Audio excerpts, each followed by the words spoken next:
নমস্কার। আজকের আসামের প্রধান সংবাদ শুনছেন। চলুন শুরু করি আজকের শিরোনামগুলো দিয়ে। জুবিন গর্গের রহস্যময় মৃত্যু নিয়ে আসাম সরকার বড় পদক্ষেপ নিয়েছে। সরকার সিঙ্গাপুর সরকারের সহযোগিতায় MLAT বা মিউচুয়াল লিগ্যাল অ্যাসিস্ট্যান্স ট্রিটি কার্যকর করার আবেদন করেছে, যাতে আন্তর্জাতিক আইনি সহায়তা নিয়ে সত্য উদ্ঘাটন করা যায়।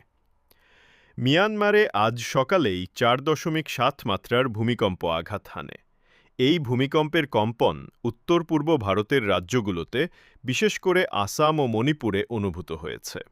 যদিও কোনো বড় ক্ষয়ক্ষতির খবর নেই, তবে মানুষ আতঙ্কিত হয়ে ঘর থেকে বাইরে বেরিয়ে আসে। বিশেষজ্ঞদের মতে এটি একটি মাঝারি মাত্রার ভূমিকম্প হলেও ভবিষ্যতের জন্য সতর্কবার্তা। 3 নম্বর খবর। আসাম সরকার তিনসুকিয়া, চারাইদিও ও শিওসাগর জেলায় AFSPA বা armed forces special powers act আরও 6 মাসের জন্য বাড়িয়ে দিয়েছে। সরকারের দাবি, এই অঞ্চলে এখন। চতুর্থ খবর। ভারত সরকার ঘোষণা করেছে যে আসামের মাধ্যমে ভুটান ও পশ্চিমবঙ্গকে যুক্ত করতে নতুন 2টি রেল সংযোগ তৈরি করা হবে। এই প্রকল্প চালু হলে আন্তর্জাতিক বাণিজ্য, পর্যটন এবং সীমান্তবর্তী এলাকার যোগাযোগ আরও সহজ হবে।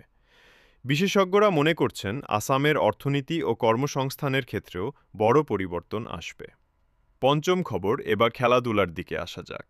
গৌহাটি ও শিলচরে আগামী সপ্তাহে অনুষ্ঠিত হতে যাচ্ছে উত্তর-পূর্ব ক্রীড়া প্রতিযোগিতা।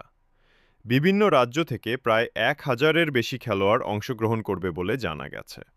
আসাম সরকার আশা করছে এই প্রতিযোগিতা রাজ্যের তরুণ খেলোয়াড়দের জাতীয় স্তরে পৌঁছতে সাহায্য করবে। এতেই শেষ হচ্ছে আজকের আসাম সংবাদ। আপনি শুনছিলেন 30 সেপ্টেম্বর 2025-এর প্রধান খবর। আমরা আবার ফিরব আগামীকাল নতুন সংবাদের সঙ্গে। ধন্যবাদ।